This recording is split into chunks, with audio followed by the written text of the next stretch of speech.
You are looking at Julian's pronunciation guide, where we look at how to pronounce better some of the most mispronounced words in the world, like this other curious word. But how do you say what you're looking for today? Word pronunciation, how to pronounce in English. Let's break it down. If you want to learn more vocabulary, make sure to stay tuned. We've got many more videos for you coming up. Secondment. Alright, so let's break it down. British English and American English pronunciations are very similar. There's a small difference that you'll hear in a second. Secondment. The stress is on the second syllable, the cont syllable.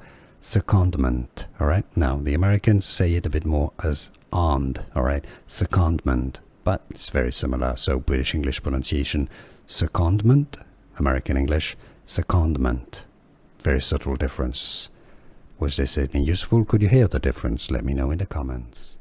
Here are more videos on how to pronounce more confusing words and names too many mispronounced. Like this video if you found it useful. I appreciate your support. I'll see you soon and thanks for watching.